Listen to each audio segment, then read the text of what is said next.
All right, I think we can get things going. Welcome everyone.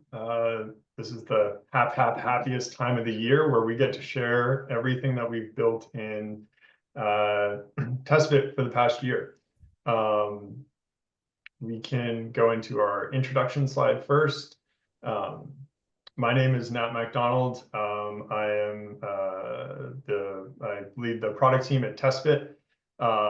What we do is we basically talk with customers, we talk with our engineers, we talk with our sales team, our customer CS team, and make sure that what we're building in the software is valuable to our customers. So that requires a lot of talking to a lot of different people, making sure we get the right things going, but that's kind of what we do. So Kendall, Michelle, you want to introduce yourselves? Hey everybody, Matt Kendall with TestFit, product owner here. As Nat said, we're excited to kind of show you what we've worked on this year, and look forward to kind of letting y'all see. And I'm Michelle Warren, product designer here at TestFit. Yeah, we've made a lot of improvements this year, so looking forward to showing you guys. Very cool. If you haven't seen, we have the chat open, so feel free to kind of say random things there. We also have the Q&A open. Try and keep your questions in the Q&A. We'll try and answer some of them live as we go, but at the end we'll have a Q&A section. So if they're not answered right away, then hopefully we can answer them then there. And if we don't answer them there, we will reach out to you personally. So just to give you an idea what we're talking about, if you're new, in the chat as we go, we'll include resources or links to the things we're talking about. So if you want to learn more about generative design, we'll include a link to the knowledge base or our TestFit accelerator. The links to this accelerator, you need a TestFit login for. So just a heads up on that. So what we're talking about, if you're new here, thank you very much for joining. We hope you saw some of our gifts from LinkedIn. We will let you know what TestFit actually does. If you're kind of returning or a customer, we're going to go through a lot of the product updates that we've done in the past year. We had 12 releases this year, so there is a lot to go through. We won't go through everything, but we will have some great demos along the way, and hopefully you enjoy it. Then we'll also go into kind of the near and long-term roadmap with what's next and a Q&A section. So first off, what is TestFit? TestFit is a feasibility design platform. We've been around for 6 or 7 years at this point, and we make your decisions in architecture, real estate, engineering, general contracting a lot easier. So we do that by automatically laying out your site, giving you data that you care about, like unit mixes, unit counts, as well as parking counts. We also do some pro formas, some quantity takeoffs, a whole bunch of stuff like that.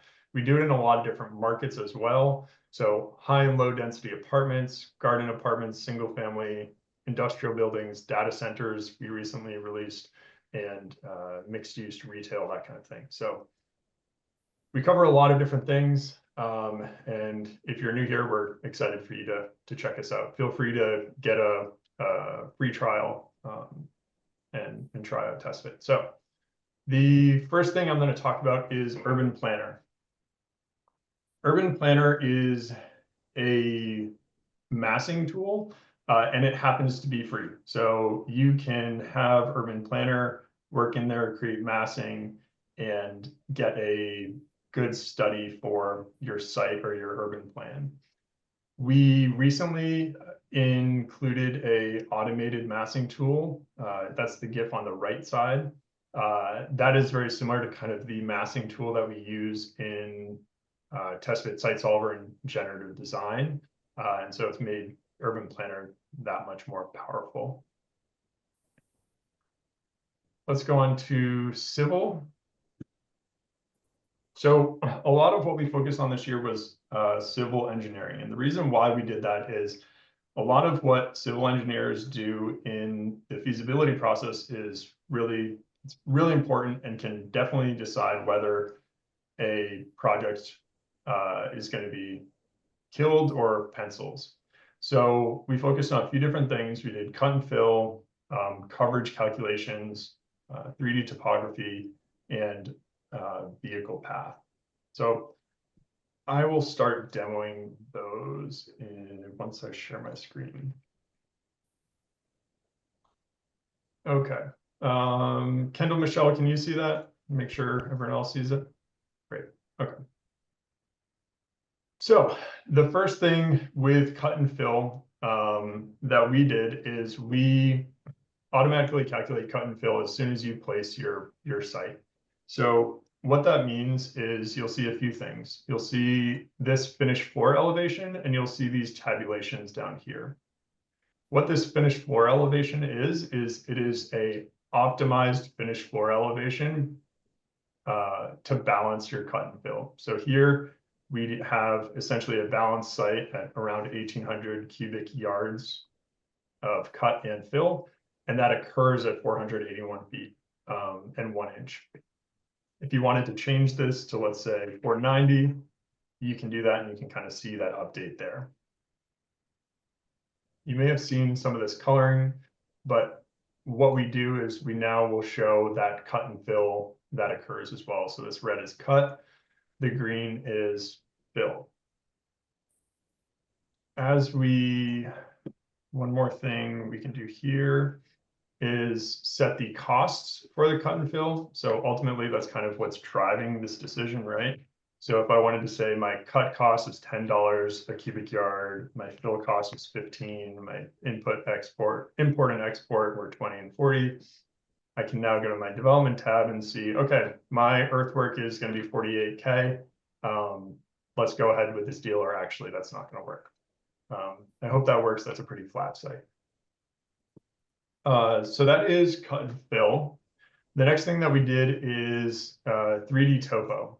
So if we go into this site, you can see a few things. The first is that these buildings are being placed at the proper elevation, and so are the context buildings in the background. Another thing you can notice is we've added auto grading to our drives. So you can see that this drive actually slopes down to this intersection here. If for some reason you need to manually change that, this is going to be a little exaggerated, but let's go to 550 feet.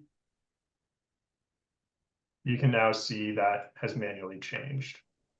I can go back and kind of turn that back off, and it's back to normal.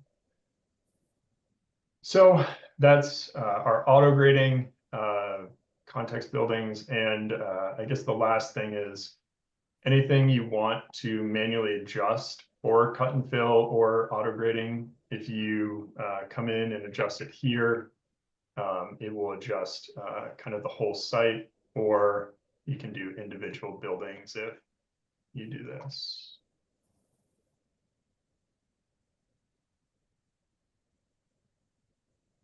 So there you go. So we added a bunch of really cool civil engineering items here. One question I saw, what data do you use? The data that we pull from is Mapbox for this 3D topo. All right, some more things. We have added impervious coverage here, so you can make sure that you're meeting your rainwater requirements. And I will show this tool. So we added a vehicle path tool right here. If you click on that, you can now see that we have this vehicle here. If you hit tab, you can view different vehicles. So if you just want to see kind of how a van maneuvers through this site, you can. Oops, I needed to hit the other button. There we go. If you click on the end, and then you can also manually adjust this to make sure that it kind of works with your site. you can select that and then change out the vehicles as well. All right, so that's a lot of the civil engineering work we did, cut and fill, 3D topo, impervious coverage, and vehicle path. The next thing that I want to talk about is generative design. Generative design was our one major release of the year. So that went from a 4 something release to 5.0. And it changes a lot of how we operate in TestFit. So previously in TestFit, you would select a site, ignore this, and go and select a preset, right? So maybe a subdivision preset. You can still do that, and you get 58,000 square feet of net rentable there. That works. What we did, or let's say 79 here. What we wanted to do though is give you a lot more options. So if you do that, what this is doing in the background, if you look at this small number up here, is it's running thousands of solves for that site. So if I kind of hover over these things, you're seeing all these different solves. I'm going to give this a pause for a second. The great thing about this is we create a lot of solves for the user, and then the user can then kind of filter and sort those down to what they need it to be. So you can select different categories up here, like low density, high density, to see those. We added zoning into TestFit, which I believe Kendall will talk about a little bit. So if I hit add zoning here, it will add a height limit to this. So this will automatically limit these solves to everything below 36 feet. I can add other filters, like if I know my development shop doesn't create more than a deal of 14 units, I can limit it by that. A whole bunch of different things there. And then I can, my most important metric I can sort by here.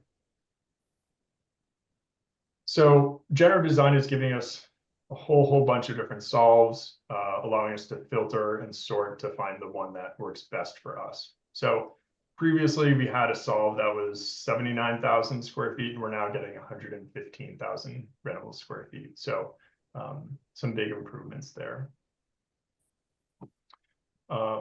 The last of my demos will be data centers, and give me a second while I switch this.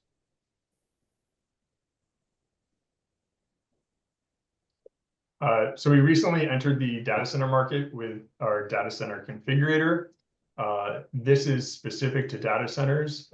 As you can see, this is kind of live. This is a really large data center campus with some substations in here. The important things to look at here are the data center power tabulation in the center here, as well as the parameters that you can change. So if I come to the parameters, I can change a whole bunch of things like the number of levels that the data centers are, bay parameters, yard parameters, power parameters. So you get a quick answer of how much electricity does my building need, or my site need, and how much is available, and does that pencil. So that is data centers. Michelle, would you like to continue? Yes.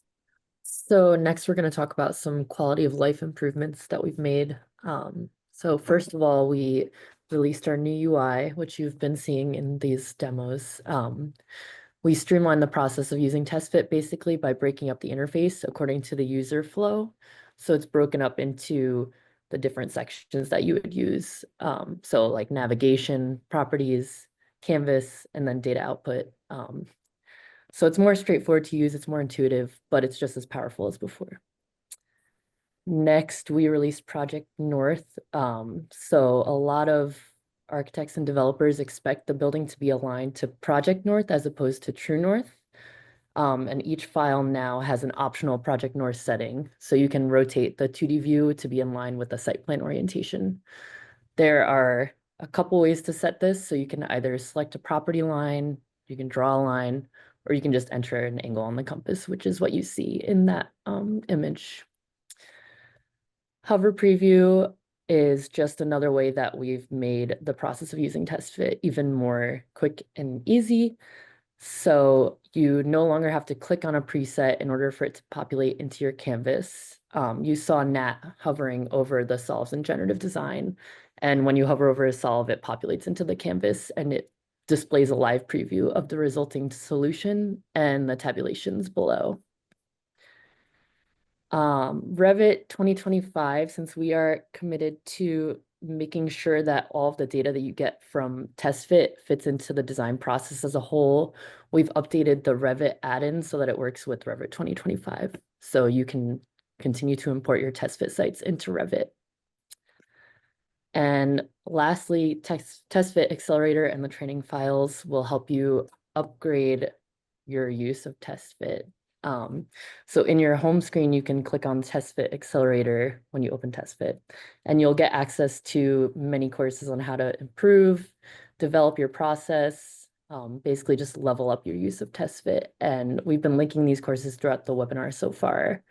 The training files are just files that you can download to use as sample files for you to use with the accelerator. So you can kind of click around and follow along and learn how to use it more efficiently and effectively. Next, I'm going to demo TestFit on the web. So give me a second to do that. Can you see this? Okay, cool. So we released TestFit on the web, and this is our map view. So you can see kind of a bird's eye view of all of your deal locations. So we're going to go to a deal right here. And I have in context building models enabled, so you can see your site right there in the map. And you can even see it if I can do that. You can even see it in 3D, which is cool. And then you can also sort by status, which is a new feature that we've released. You can set the status for your deals. No status, active, completed, lost, paused, won. And then you can track this metric within all deals saved to the cloud. And you can also filter, like I said. So we're going to go into this deal. It's going to open right here. You can see basically all the details of your deal. Sorry, I have to move my window so I can actually see. You can go into like the layer controls. You can view parcels, flood zones, etc. You can see all of your metrics at the bottom. All your tabulations will show up here. You can view it in 3D or 2D. And then you can also, we added sharing options. So you can share your deal, download it, or open in TestFit. So I'm going to share. You can either share via email or you can copy the URL. So I'm going to, well, actually, I don't think I can share in the chat. So would you mind sharing in the chat this deal? I'll send it to the Yeah, send it to me and I can include yeah, it. thank you. And lastly, we added cost modeling in the web. So basically, you can select specific geometry within your site plan. So unit types, facade areas, floor areas, and you can apply a cost to them. And then as you update your model, the costs update in real time. So you can track your costs throughout the process, including through like the feasibility and pre-construction stages super quickly, super easily. Yeah, and that's that. Here, let me get to it. You can see all these different sections. Cool. And that's it for me.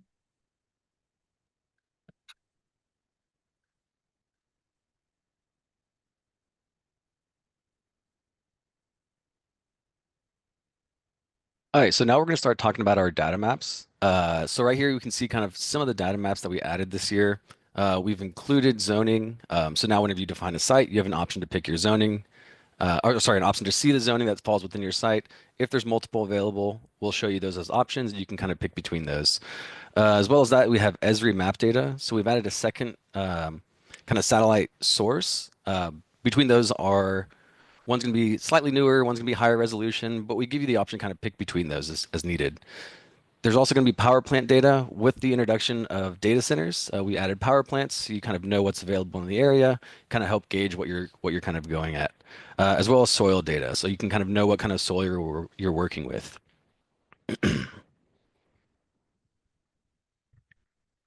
On the next slide, one of the big things that we did this year is we've improved our parking and circulation algorithm. This is going to be applied to our surface parking, to our garden solves, anything that's kind of a road-based solver, which I'll kind of demo in just a second. You'll see the improvements that we made to it. Much more efficient. We give people the options to kind of single load or unload a drive. So now you can kind of get more detailed with your layouts. We've added multiple parking stall types to surface parking. We've added manual mode to surface parking, and a lot of other kind of things, which I'll just kind of show you right now.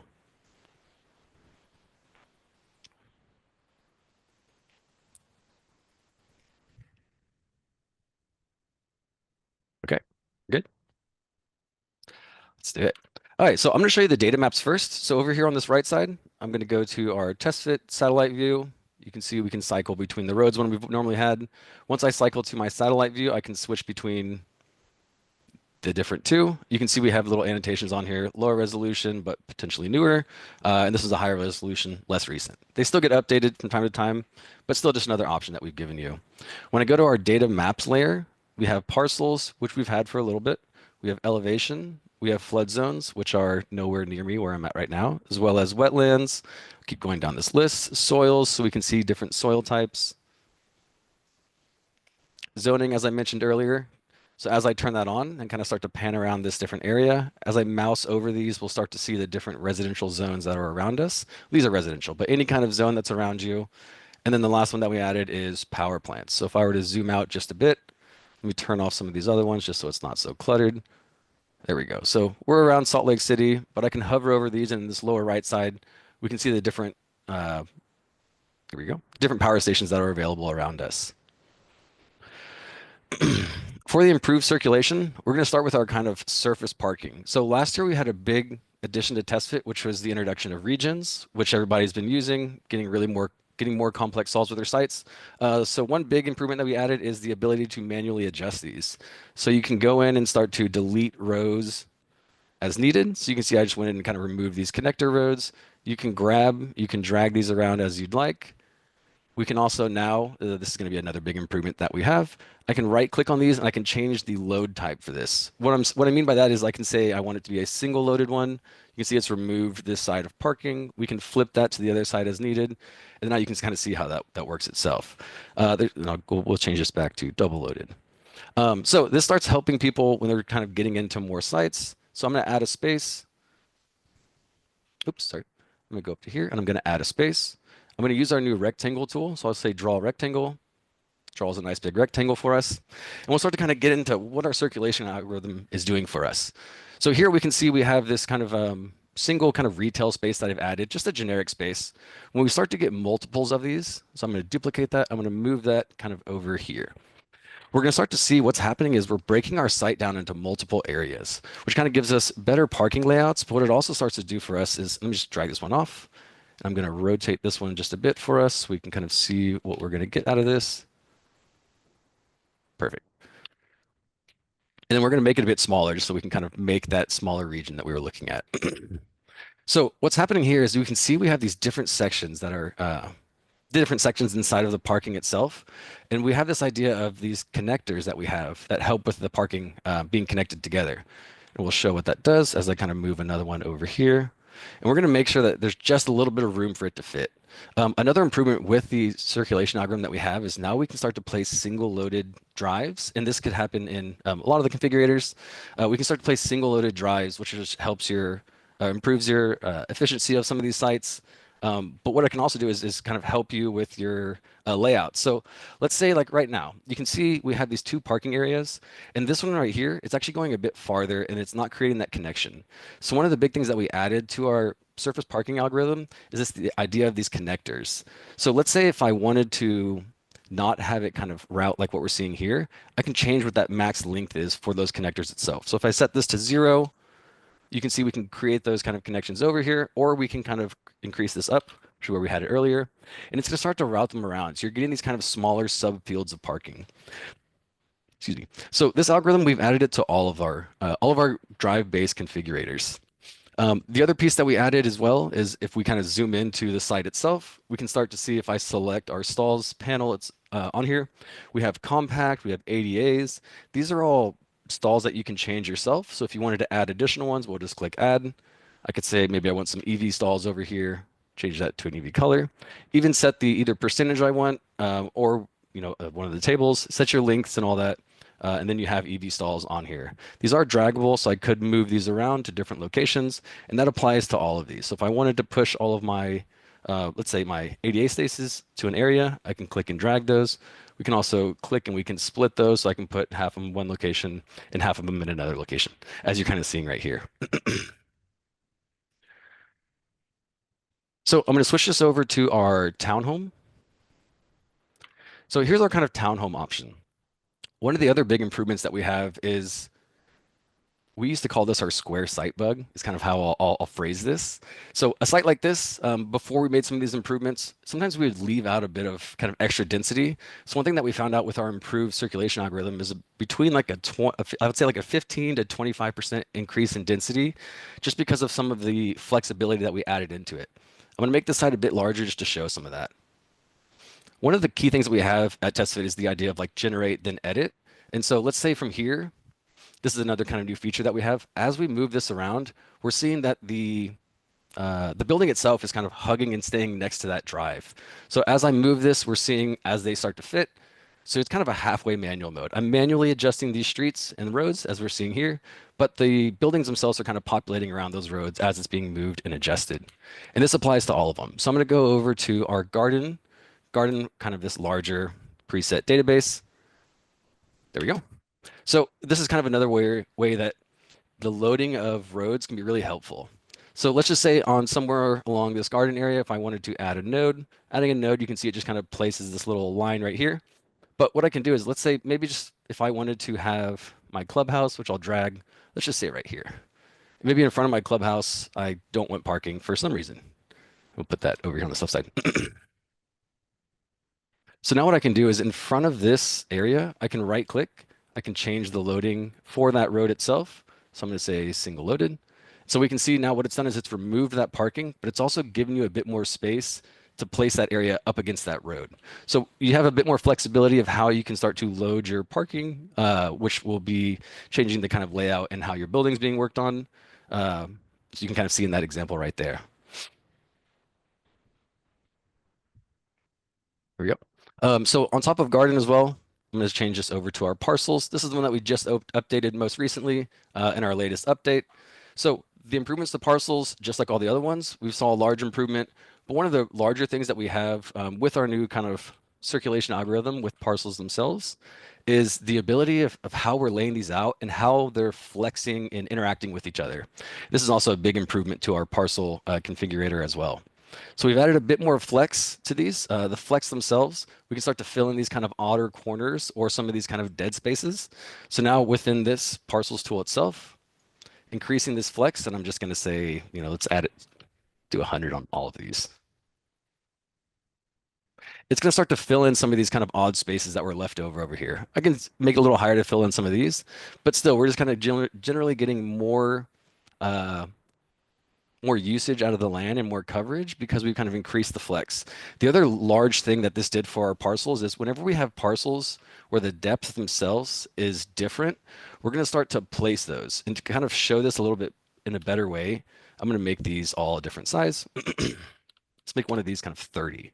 So you can see I made one of these really small. So now the layout of these roads where it's a smaller one, it's actually accounting for that one. We used to kind of leave a bit of a gap, but now we don't have to do that anymore because of this new algorithm that we have.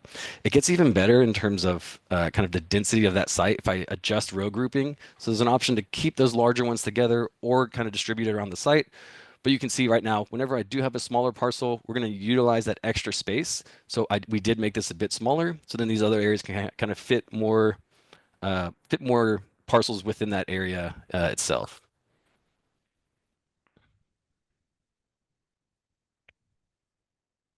All right, that's all I have for our improved circulation. Did I see any questions? Nothing relating There you to go. Okay, cool. circulation. Yeah, you're good. All right, so what is next? TestFit is a very agile company. We like to make a plan, and if something comes up that is more valuable for our customers, we're willing to reprioritize that plan. So I'll kind of break this section up into two things, near term and long term.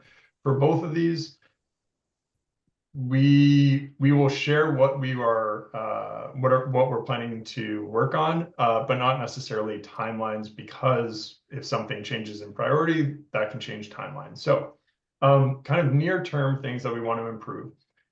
We want to bring ponds into our cut and fill calculations, so you can understand the depth of the pond, how much cut and fill that affects. Kendall may have alluded to this earlier, but we are going to be improving our reporting outputs. So we understand that a lot of the industry works off of PDF, Word documents, those kind of things. And we want to make sure that we give you a great experience to create those and eventually export those as certain PDFs or other types of documents. Another near-term item that we're working on is better industrial and data center building customization. So up to this point, we've had relatively rectangular buildings that automatically fit to your site, to maximize your FAR. We're also looking to allow some customization of those. So if you have an odd office on one part of it, or you have a dock a certain way, you can kind of adjust those things. So be on the lookout for that. Lastly, we've recognized that in the first 3 minutes of TestFit, for a beginner or an experienced user of TestFit, it can kind of be a bit troublesome to get going. It may be hard to find things. It may be hard to place that surface parking that you're always going to place or something like that. So we will be kind of improving those first 3 minutes. The longer term things that we're working towards are much larger, more strategic. There aren't specific features that we're going to share about right now, but they are going to, give an idea of kind of where we're going with stuff on top of what we've already created, right?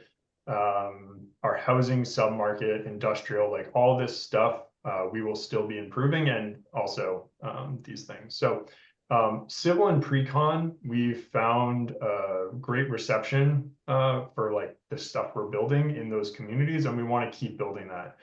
For civil, that may be more earthwork, infrastructure, or structural within buildings. For pre-con, more costing and planning type stuff. In terms of markets we're looking at, in the past year, we obviously went into data centers.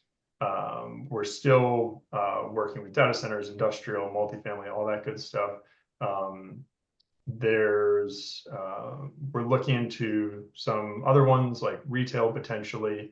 But if any of you ever have feedback that you want to get into a specific submarket because it's so valuable to you, we're happy to hear that.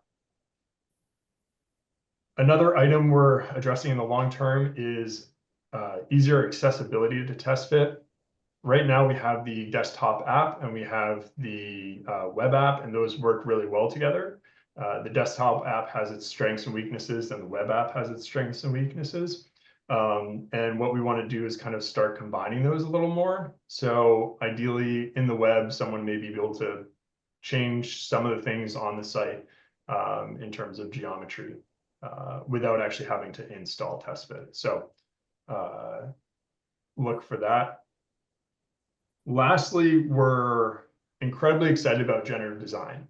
It changes a lot of how we deal with TestFit. Instead of a single solve, you get thousands of solves in a few seconds. We think that can be very powerful for a lot of different reasons. One of them is that right now, you select one site and you get a couple thousand solves. Doing the inverse of that on many different sites with a few solves or something isn't, out of the question. So we're going to be looking into kind of ways that we can further improve and strengthen generative design. That is our long-term and near-term roadmap. Again, sorry for kind of hand waviness of some of this stuff. Some of it may be out in the next month. Some of it may be in the next few months or in the next year or so. Be on the lookout for that. As we finish up, we would love to take some questions, and I think I see one.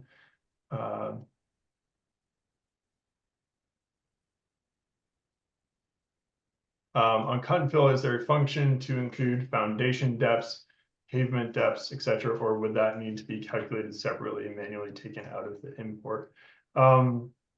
I forget off the top of my head, we may have a slab depth right now in some of our configurators. I'm not sure if that's on all of them. We don't have pavement depth yet, but that work with the pond work that we're doing in cut and fill is very much along those same lines of wanting to include more of those volumes in that calculation. So yeah, be on the lookout for that. And then I like the pavement depth idea a lot. So yeah, let's see some other ones. Michelle or Kendall, have you seen any other ones coming up? Yeah, there's a couple coming in on the chat. I'll just read them out for you. People are asking kind of about are there any updates to Performa, just to kind of see other data inputs that we have on there. Yeah. There's another one as well associated with that one. The ability to break down costs based on a mixed use space for a Performa. Yeah, so in terms of costs, in the December 5th, 4th release that we did last week, we created a new cost model in our web app. So you should definitely check that out because that will allow some kind of cost estimating in terms of pre-con in a way. I wouldn't say it's at the similar to our pro forma tool. It's not taking into account revenue or time yet, but that is something that we are kind of building towards with that cost model. Yeah, there was another one also about building setback with height increases. I can kind of quickly show that if we'd like. Yeah, that'd be great. Just so we can kind of give that a quick demo. It's a good question. Let me share this.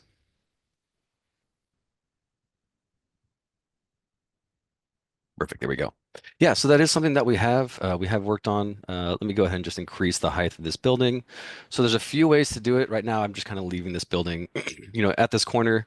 But by selecting the setback over here on this left side, we do give you an option to apply kind of setbacks at height as needed. I'm just going to kind of freeform them over here on this left side, and we'll kind of show what this does for us. Oh, let me turn off my buildings. I'm in the middle of downtown.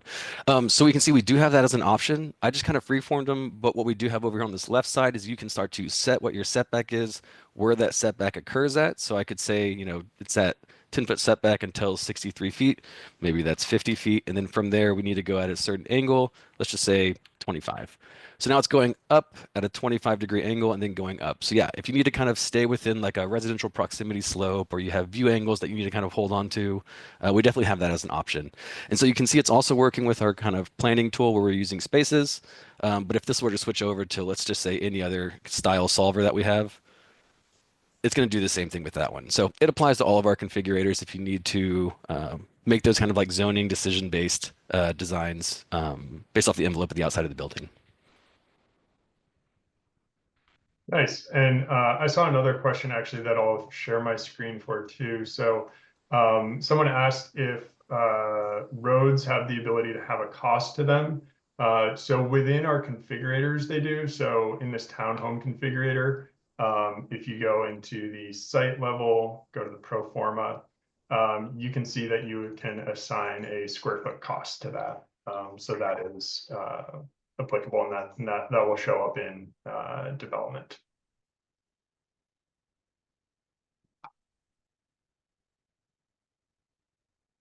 Ooh, great question.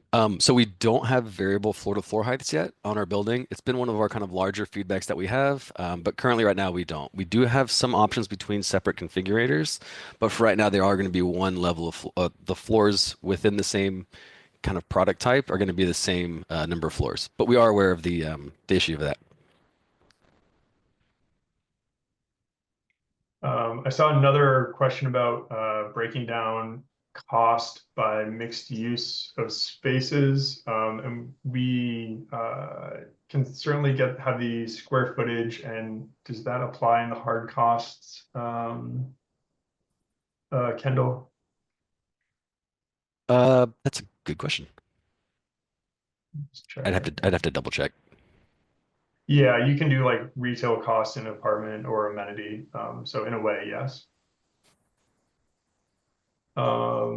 Let's see.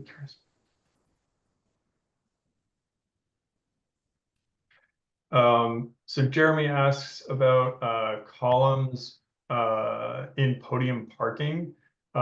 We do have an integration with Thornton Tomasetti, which provides some of those columns.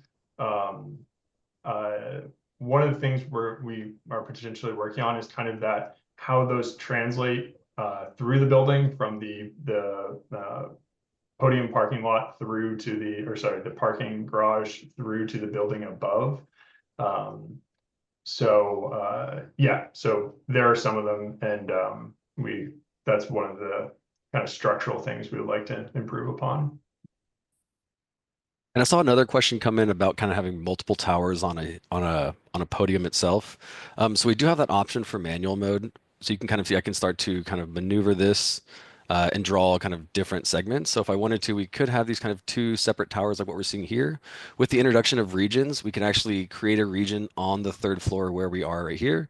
So I'm just going to kind of quickly do this. But with kind of creating those multiple regions, that gives you the option to put different styles of product on these different sides. So yeah, we do have that as an option. As Nat mentioned, it doesn't coordinate down into the garage yet, but it's one of those kind of improvements we'd like to make in the long run.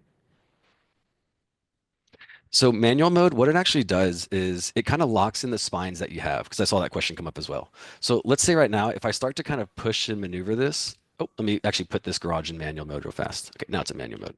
So you can still go in and kind of change some properties. Let's say if we're up on, so I've manually set our building spines to be where this is. You still have options to go in and change your mixes and all this. So I could, change my studio mixes if I need to. And you can see it's still kind of like automatically solving. All this does is kind of just bake in those spines. If I move my setback of my property line over, oh, let me click on my setback, and let's just say I want to change this to 50 feet for fun. It's gonna remove what's crossing that setback, but you at least have an option to. There is some flexibility. It doesn't kind of get rid of all of the auto solving, but it will kind of keep those lines where you have them placed once you do go into manual mode. And Jerry asked, does manual mode override further generative aspects of the same model? In some cases, it does, in some it doesn't. Like when Kendall was showing the townhomes earlier, even though you're manual moding the roads or the drives, the buildings around it are still moving. So Yeah. it kind of depends. Yeah, great point. So yeah, so as you mentioned, just to kind of show that off again, if I go into, and let me actually tone this down for just a second. If I go into here and I start making these adjustments, you're still getting that kind of auto-solving quality that TestFit's kind of known for. As I kind of move and change this, it's only locking in the kind of layout of the spine of the roads, because that's what I've manually changed. Once I do, let's say if I wanted to, let's pin these and duplicate. and I move this one over because, I want to add additional ones. Now they're both kind of in manual mode. So we'll kind of indicate in the nav tree what layers have been manually adjusted. And so if there isn't any townhomes that's been manually adjusted, those are going to still auto solve off of that drive network. And then you can always just kind of quickly delete that and it goes back to auto solving. And one more. Someone asked a great question, which is, how is this application best used by owner/real estate developer's perspective? The best use case for a real estate developer is you have a piece of land and you're not sure what's you should put on it, or you have a specific building that you want to put on it and you want to make sure it fits. TestFit's an incredible tool to get a kind of go no go decision made for your sites, and it removes the time that it takes to go get an official feasibility study from someone else.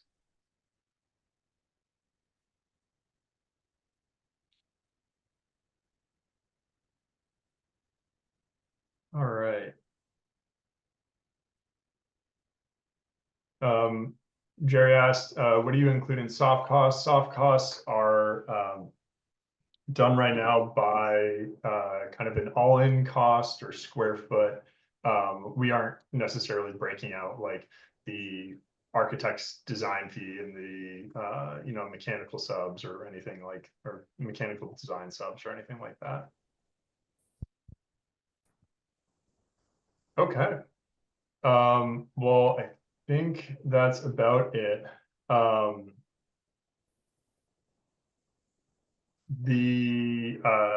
So we want to respect everyone's time.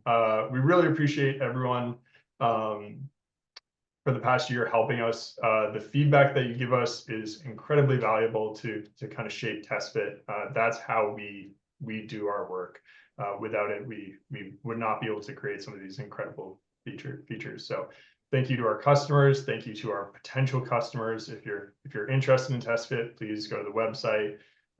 Try out Urban Planner, get a free trial, all that stuff.